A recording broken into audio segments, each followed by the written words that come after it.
ಆತ್ಮೀಯ ವಿದ್ಯಾರ್ಥಿಗಳೇ ನಮಸ್ಕಾರ. ನಾನು ರವಿ ಎಸ್ ಪೂಜಾರಿ, ಅರ್ಥಶಾಸ್ತ್ರದ ಉಪನ್ಯಾಸಕ.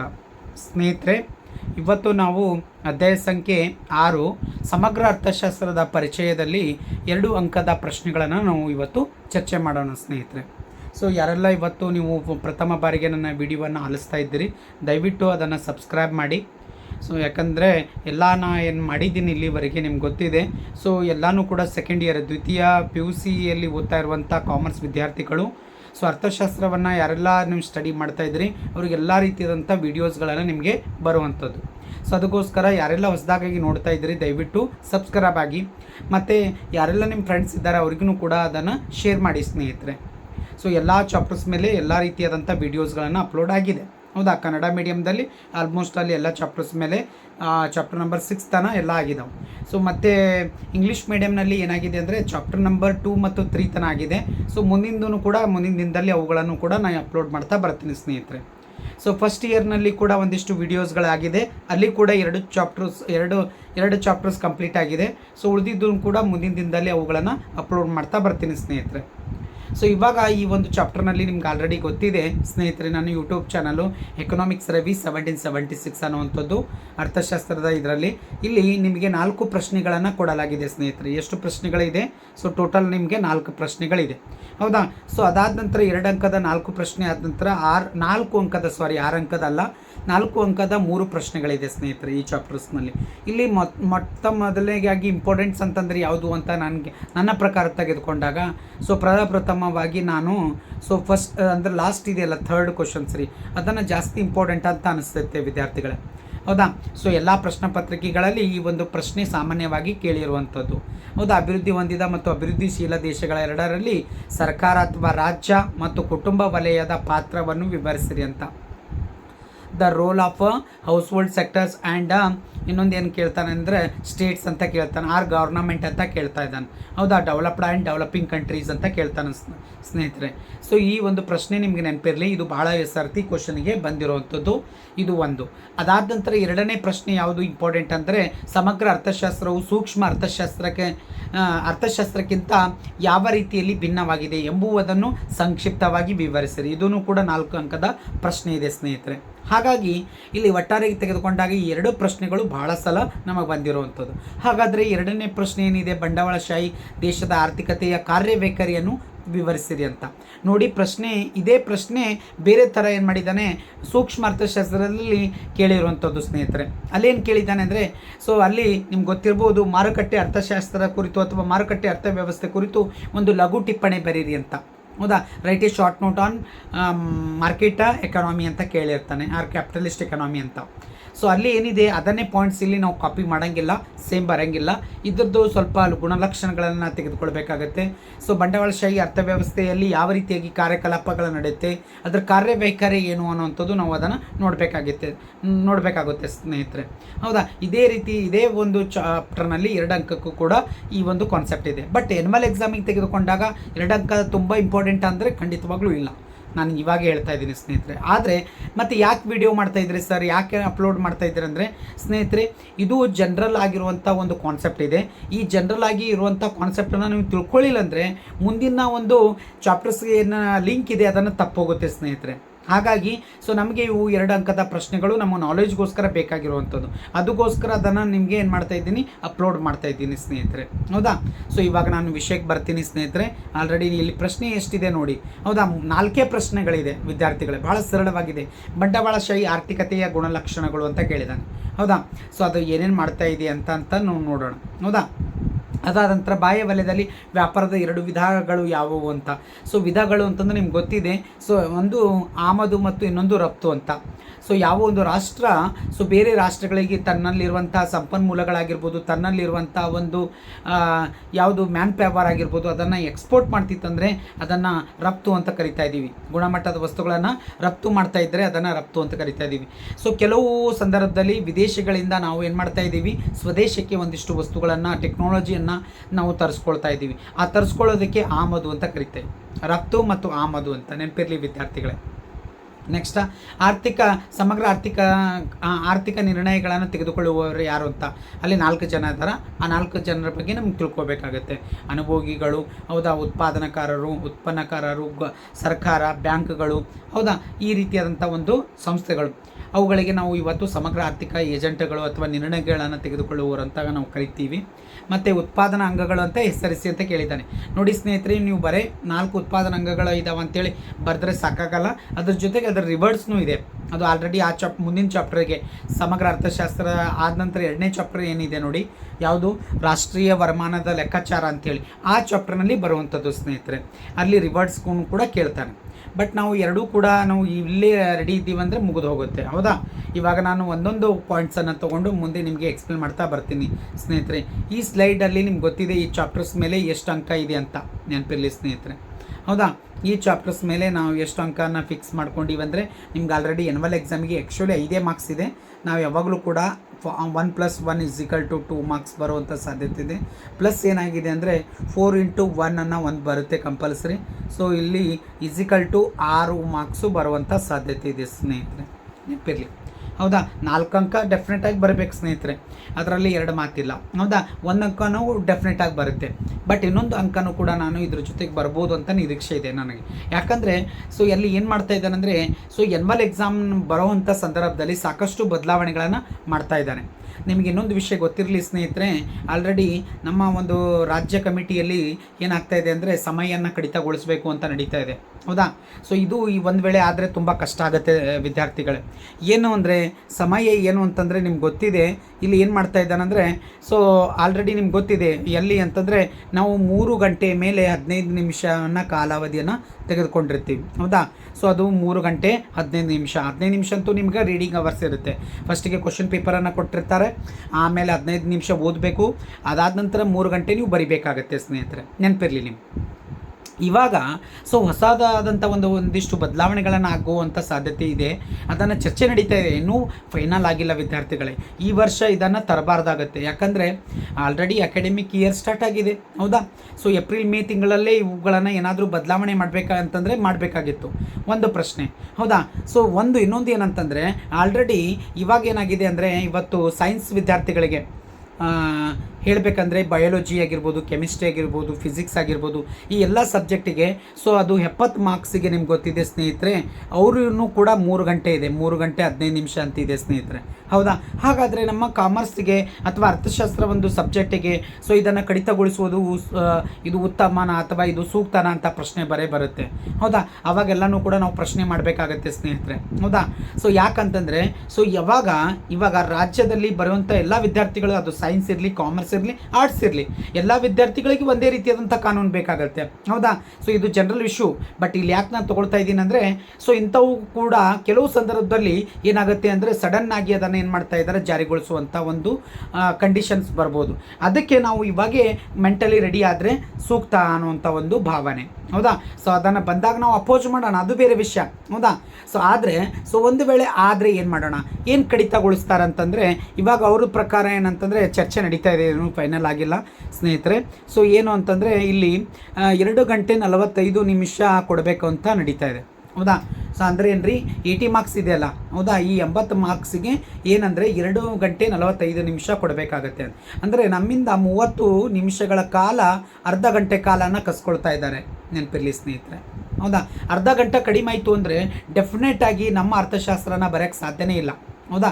ಯಾಕಂದರೆ ಇಲ್ಲಿ ಲೆಂದಿ ಇದೆ, ಥಿಯರಾಟಿಕಲ್ ಇರುತ್ತೆ, ಹೌದಾ. ಇಲ್ಲಿ ಯಾವುದೇ ರೀತಿಯಿಂದ ಪ್ರಾಬ್ಲಮ್ಸ್ಗಳು ಜಾಸ್ತಿ ಇಲ್ಲ, ಹೌದಾ.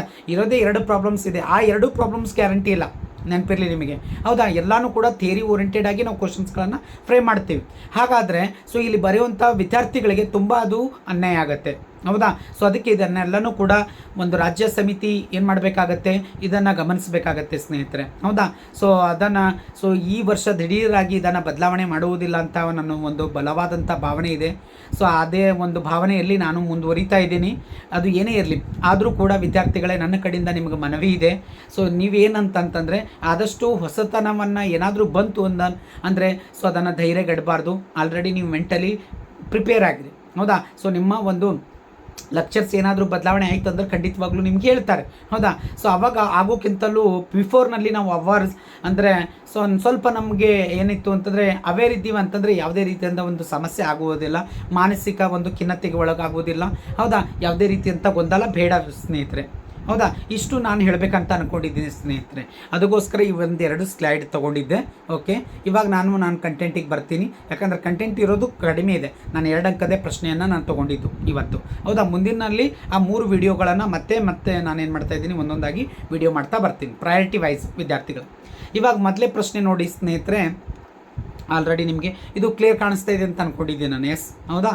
ಹಾಂ, ಇಲ್ಲಿ ನೋಡಿ ಸ್ನೇಹಿತರೆ, ಇಲ್ಲಿಂದ ಇಲ್ಲಿವರೆಗೆ ನಾನೇನು ಮಾಡ್ತಾ ಇದ್ದೀನಿ, ಒಂದು ಪ್ರಶ್ನೆಯನ್ನು ಮಾರ್ಕ್ ಮಾಡ್ಕೊಂಡಿದ್ದೀನಿ, ಹೌದಾ. ಏನು ನೋಡ್ರಿ, ಕೆಳಗಿನ ಪ್ರಶ್ನೆಗಳಿಗೆ 4 ವಾಕ್ಯಗಳಲ್ಲಿ ಉತ್ತರಿಸಿ ಅಂತ 2 ಅಂಕದ ಪ್ರಶ್ನೆಗಳು, ಹೌದಾ. ಇಲ್ಲಿ ಏನಿದೆ ನೋಡಿ, ಬಂಡವಾಳಶಾಹಿ ಆರ್ಥಿಕತೆಯ ಗುಣಲಕ್ಷಣಗಳು ಅಂತ ಕೇಳಿದ್ದಾನೆ, ಹೌದಾ. ನೀವು ಉತ್ತರವನ್ನು ಬರಬೇಕಾದ್ರೆ ಸ್ವಲ್ಪ ನೋಡಿ, ಮೇಲ್ಗಡೆ ಒಂದು ಲೈನನ್ನು ಬರಿಬೇಕಾಗತ್ತೆ. ಏನು, ಸೊ ಅಲ್ಲಿ ಯಾವುದು ಬರಿಬೇಕು ಅಂದರೆ ಬಂಡವಾಳಶಾಹಿ ಆರ್ಥಿಕ ಗುಣಲಕ್ಷಣಗಳು ಈ ಕೆಳಗಿನಂತಿವೆ ಅಂತ ಬರಿಬೇಕಾಗತ್ತೆ ವಿದ್ಯಾರ್ಥಿಗಳು, ಹೌದಾ. ಸೊ ಎಲ್ಲ ವಿದ್ಯಾರ್ಥಿಗಳದ್ದು ಆನ್ಸರ್ ಸೇಮ್ ಇರಬಾರ್ದು, ಸ್ವಲ್ಪ ನಮ್ಮದೂ ಕೂಡ ಬದಲಾವಣೆ ಇರಬೇಕಲ್ಲ, ಚೇಂಜಸ್ ಇರಬೇಕಲ್ಲ, ಅದಕ್ಕೋಸ್ಕರ ಮೇಲ್ಗಡೆ ಒಂದು ಲೈನನ್ನು ಅದನ್ನು ಬರೀರಿ ವಿದ್ಯಾರ್ಥಿಗಳು, ಏನು ತೊಂದರೆ ಆಗೋದಿಲ್ಲ, ಹೌದಾ. ಬಂಡವಾಳಶಾಹಿ ಆರ್ಥಿಕ ಗುಣಲಕ್ಷಣಗಳು ಈ ಕೆಳಗಿನಂತಿವೆ ಅಂತ, ಹೌದಾ. ಇದರಲ್ಲಿ ಒಂದು 3ರಿಂದ 4 ಪಾಯಿಂಟ್ಸ್ ಬರೆದ್ರೆ ಸಾಕಾಗುತ್ತೆ, 2 ಅಂಕದಿದೆ, ಹೌದಾ. ಈಗ ನೋಡಿ, ಮೊದಲೇದು ಏನು ತೊಗೊಂಡಿದ್ದೀನಿ ಅಂತ, ಉತ್ಪಾದನಾ ಸಾಧನಗಳ ಖಾಸಗಿ ಒಡೆತನದಲ್ಲಿರುತ್ತದೆ ನೋಡ್ರಿ, ಹೌದಾ. ಪ್ರೈವೇಟ್ ಓನರ್ಶಿಪ್ನಲ್ಲಿ ಇದು ಇರುತ್ತೆ. ಯಾವುದು, ಬಂಡವಾಳಶಾಹಿ ಆರ್ಥಿಕತೆ. ನಿಮ್ಗೆ ಗೊತ್ತಿದೆ ಬಂಡವಾಳಶಾಹಿ ಆರ್ಥಿಕತೆ ಅಂದ್ರೇನು, ಸಮಾಜವಾದಿ ಆರ್ಥಿಕತೆ ಎಂದರೇನು. ಸಮಾಜವಾದಿ ಆರ್ಥಿಕತೆಯಲ್ಲಿ ಸೊ ಏನನ್ನು ಉತ್ಪಾದಿಸಬೇಕು, ಹೇಗೆ ಉತ್ಪಾದಿಸಬೇಕು ಮತ್ತು ಯಾರಿಗಾಗಿ ಉತ್ಪಾದಿಸಬೇಕು, ಸೊ ರಾಷ್ಟ್ರದ ಹಿತಾಸಕ್ತಿಗೋಸ್ಕರ, ಸಮಾಜದ ಕಲ್ಯಾಣಕ್ಕೋಸ್ಕರ ನಡೆಯುವಂಥ ಒಂದು ಅರ್ಥವ್ಯವಸ್ಥೆಯನ್ನು ಸಮಾಜವಾದಿ ಅರ್ಥವ್ಯವಸ್ಥೆ ಅಂತ ಕರೆದಿದೆ. ಇದಂತೂ ನಿಮ್ಗೆ ಗೊತ್ತಿದೆ. ಈಗ ಇದು ಏನಂದರೆ ಅದರ ಅಪೋಸಿಟ್ ಆಗಿರುವಂಥದ್ದು, ಹೌದಾ. ಯಾವುದು ಅಂದರೆ ಬಂಡವಾಳಶಾಹಿ ಆರ್ಥಿಕತೆ ಅಂತ.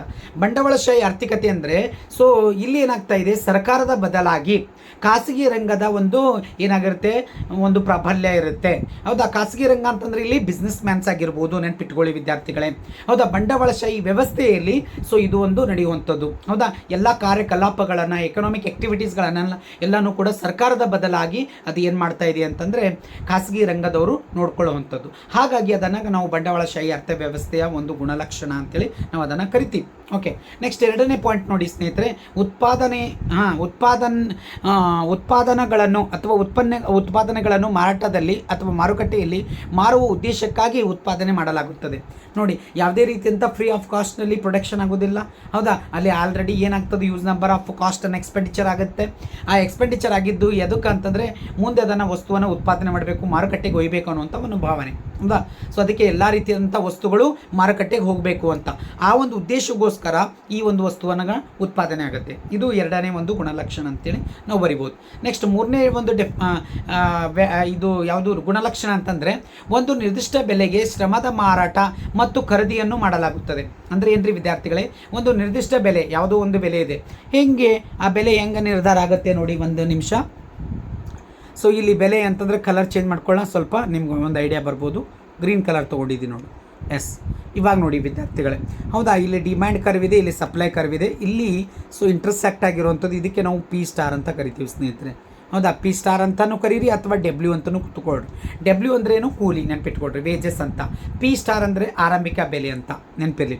ಇವಾಗ ಏನಾಗುತ್ತೆ, ಇಲ್ಲಿ Q ಅಂತಲೂ ಬರ್ಕೋಬೋದು, ಇಲ್ಲಾಂದರೆ L ಅಂತಲೂ ತೊಗೋಬೋದು. L ಅಂದರೆ ಲೇಬರ್ ಫೋರ್ಸ್, OL ಅಂತಂದರೆ ಲೇಬರ್ ಫೋರ್ಸ್ ಅಂತ ಅಂದ್ಕೊಳ್ಳಿ, ಮತ್ತು OW ಅಂತಂದರೆ ಕೂಲಿ ಅಂತ ಅಂದ್ಕೊಳ್ಳಿ, ಹೌದಾ. ಇವೆರಡು. ಹಾಗಾಗಿ ಒಂದು ಏನಾಗ್ತಾ ಇದೆ, ಇಲ್ಲಿ ಯಾವ ಒಂದು ಬೆಲೆಗೆ ಅಥವಾ ಯಾವ ಒಂದು ಕೂಲಿಯಲ್ಲಿ, ಹೌದಾ, ಯಾವ ಒಂದು ಕೂಲಿಗೆ ಸೊ ಎಷ್ಟು ಶ್ರಮವನ್ನು ಆಯ್ಕೆ ಮಾಡ್ಕೊಳ್ತಾ ಇದ್ದೀವಿ, ಎಷ್ಟು ಶ್ರಮಿಕರನ್ನು ಆಯ್ಕೆ ಮಾಡ್ಕೊಳ್ತಾ ಇದ್ದೀವಿ ಅನ್ನೋವಂಥ ಒಂದು ಕಾನ್ಸೆಪ್ಟು ಸ್ನೇಹಿತರೆ. ಎಸ್, ನೆಕ್ಸ್ಟ್ ನೋಡಿ. ಸೊ ಅದಾದ ನಂತರ ನೆಕ್ಸ್ಟ್ 4ನೇ ಒಂದು ಪಾಯಿಂಟ್ಸು, ಆರ್ಥಿಕತೆಯಲ್ಲಿ ಸರ್ಕಾರದ ಹಸ್ತಕ್ಷೇಪ ಕನಿಷ್ಠವಾಗಿರುತ್ತದೆ. ಅಂದರೆ ರೂಲ್ಸು ರೆಗ್ಯುಲೇಷನ್ಸ್ಗೆ, ಲಾ ಆ್ಯಂಡ್ ಆರ್ಡರ್ಸ್ಗೆ ಮಾತ್ರ ಸರ್ಕಾರ ಏನಾಗುತ್ತೆ ಅಂದರೆ ಕಾರ್ಯೋನ್ಮುಖವಾಗಿರುತ್ತೆ. ಉಳಿದಂಥ ಉತ್ಪಾದನೆಗೆ ಸಂಬಂಧಪಟ್ಟಂಥ ಯಾವುದೇ ವಿಚಾರಗಳನ್ನು ಅದು ಮಾಡುವುದಿಲ್ಲ, ನೆನಪಿರಲಿ ಸ್ನೇಹಿತರೆ. ಹಾಗಾಗಿ, ಹೌದಾ. ಸೊ ಈ ಒಂದು ಭಾಳಷ್ಟು ಇಂಪಾರ್ಟೆಂಟ್ ಆಗಿರುವಂಥ ಒಂದಿಷ್ಟು 4 ಪಾಯಿಂಟ್ಸ್ಗಳು. ಮತ್ತು ಅತ್ಯಂತ ಲಾಭ ಗರಿಷ್ಠೀಕರಣಗಳನ್ನ ಗೊಳಿಸುವಂಥ ಒಂದು ಉದ್ದೇಶನೂ ಹೊಂದಿದೆ, ಹೌದಾ. ಸೊ ಎಲ್ಲಿ ಲಾಭ ಇದೆ ಅಲ್ಲಿ ಮಾತ್ರ ಇವತ್ತು MNC ಕಂಪನಿಗಳು ಬಂಡವಾಳಶಾಹಿ ವ್ಯವಸ್ಥೆಯಲ್ಲಿ ಸೊ ಜಾಸ್ತಿ ಅದಕ್ಕೆ ಏನಾಗಿದೆ ಅಂತಂದರೆ ಅದಕ್ಕೊಂದು ಅನುಕೂಲತೆಗಳಿದೆ, ಹೌದಾ.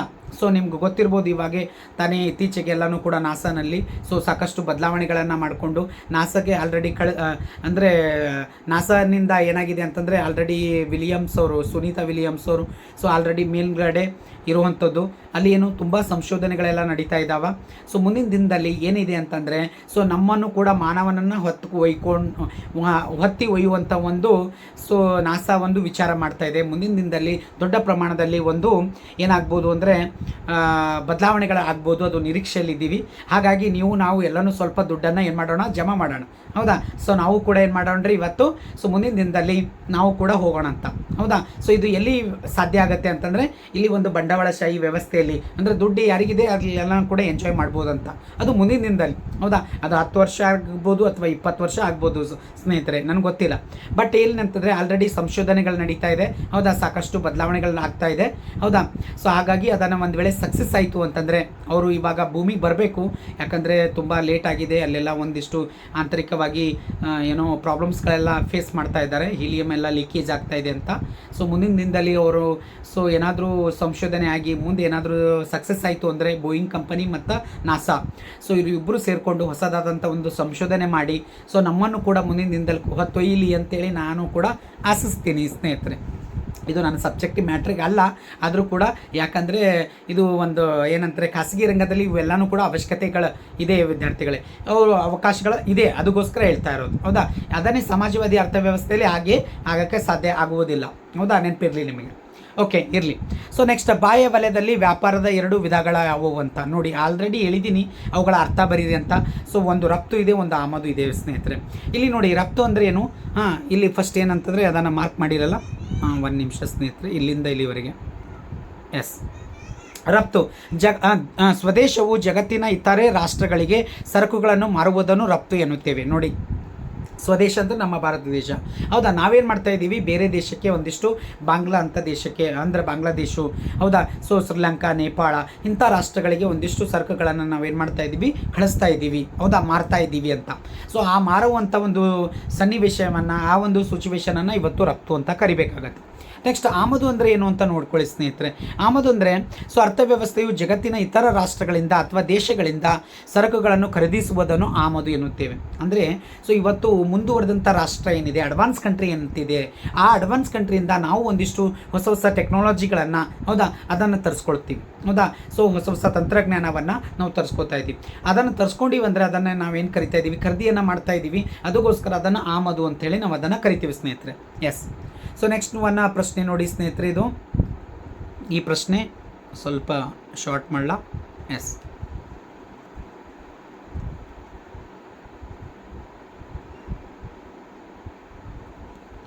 ಓಕೆ ಸ್ನೇಹಿತರೆ, ಇಲ್ಲಿ ನೋಡಿ ನೆಕ್ಸ್ಟ್ ಏನು ಮಾಡೋಣ್ರಿ, 3ನೇ ಪಾಯಿಂಟ್ಸು, ಹೌದಾ.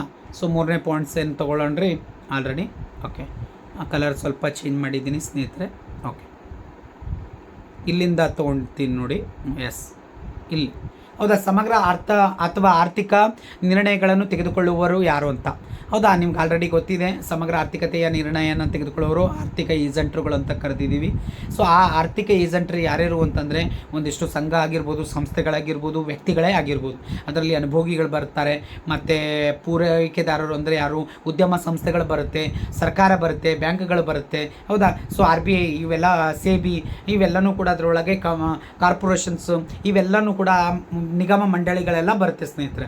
ಇಲ್ಲಿ ನೋಡಿ, ಸಮಗ್ರ ಆರ್ಥಿಕ ನಿರ್ಣಯಗಳನ್ನು ತೆಗೆದುಕೊಳ್ಳುವ ವ್ಯಕ್ತಿಗಳು, ಸಂಸ್ಥೆಗಳು ಅಂತಂದರೆ ಅನುಭೋಗಿಗಳು, ಉದ್ಯಮಗಳು ಮತ್ತು ಸರ್ಕಾರ, ಬ್ಯಾಂಕುಗಳು ಮುಂತಾದವುಗಳು. ಇವರನ್ನೇ ನಾವು ಇವತ್ತು ಸಮಗ್ರ ಆರ್ಥಿಕ ನಿರ್ಣಯಗಳನ್ನು ತೆಗೆದುಕೊಳ್ಳುವವರು ಅಂತೇಳಿ ನಾವು ಅದನ್ನು ಕರಿತೀವಿ ಸ್ನೇಹಿತರೆ. ನೆಕ್ಸ್ಟ್ ನೋಡಿ, ಪ್ರಶ್ನೆ ಲಾಸ್ಟ್ ಒಂದು ಪ್ರಶ್ನೆ ಇದೆ, ಉತ್ಪಾದನಾಂಗಗಳನ್ನು ಹೆಸರಿಸಿ ಅಂತಿದೆ ಸ್ನೇಹಿತರೆ. ಉತ್ಪಾದನಾಂಗಗಳು ಅಂತಂದರೆ ನಿಮ್ಗೆ ಗೊತ್ತಿದೆ, ಭೂಮಿ, ಶ್ರಮ, ಬಂಡವಾಳ, ಸಂಘಟನೆ ಅಂತ. ಆಲ್ರೆಡಿ ಇದಕ್ಕೆ ಭೂಮಿಗೆ ನೀವೇನು ಕೊಡ್ತೀರಿ, ಗೇಣಿ ಕೊಡ್ತೀರಿ, ನೆನ್ಪಿಟ್ಕೊಳ್ಳಿ, ಗೇಣಿ, ಹೌದಾ. ಇದೊಂದು ಬರೀರಿ. ನೆಕ್ಸ್ಟ್, ಶ್ರಮಕ್ಕೆ ಏನು ಕೊಡ್ತಾ ಇದ್ರಿ, ಬಡ್ಡಿ ನೆನಪಿರಲಿ ಸ್ನೇಹಿತರೆ, ಬಡ್ಡಿ, ಹೌದಾ. ಸಂಘಟನೆ ಉದ್ದೇಶ ಏನಾಗಿದೆ ಅಂದರೆ ಅದರದ್ದು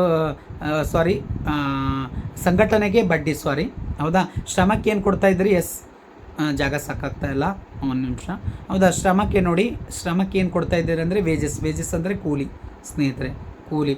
ನೆಕ್ಸ್ಟ್ ಸಂಘಟನೆ ಮೇನು ಏನದ ಮೋಟಿವ್, ಲಾಭ, ಹೌದಾ, ಏನದ ರೀ ಲಾಭ. ಸೊ ಇವೆಲ್ಲನೂ ಕೂಡ ಏನಾಗ್ತದೆ, ಅದರ ಪ್ರತಿಗಳಿದೆ, ನೀವು ನೆನ್ಪಿಟ್ಕೊಳ್ಳಿ. ಸೊ ಇಷ್ಟು ಬರೆದ್ರೆ ಸಾಕಾಗತ್ತೆ, ಹೌದಾ. ಸೊ ಇದು ಎಕ್ಸಾಮ್ ಬರಲಿ ಬಿಡಲಿ, ಬಟ್ ಇವೆಲ್ಲ ನಾವು ತಿಳ್ಕೊಳ್ಳೇಬೇಕು ಸ್ನೇಹಿತರೆ, ಹೌದಾ. ಇಷ್ಟು ಈ ಒಂದು ವಿಡಿಯೋನಲ್ಲಿ ನಿಮ್ಗೆ ಹೇಳಬೇಕಂತ ಅಂದ್ಕೊಂಡಿದ್ದೆ ನಾನು. ಸೊ ನನ್ನ ಯೂಟ್ಯೂಬ್ ಚಾನಲು ಎಕನಾಮಿಕ್ಸ್ ರವಿ 1776. ದಯವಿಟ್ಟು ಯಾರೆಲ್ಲ ನೋಡ್ತಾ ಇದ್ರಿ ಸಬ್ಸ್ಕ್ರೈಬ್ ಆಗೋ ಜೊತೆಗೆ ದಯವಿಟ್ಟು ಎಲ್ಲರಿಗೂ ಕೂಡ ಶೇರ್ ಮಾಡಿ ಸ್ನೇಹಿತರೆ, ಹೌದಾ.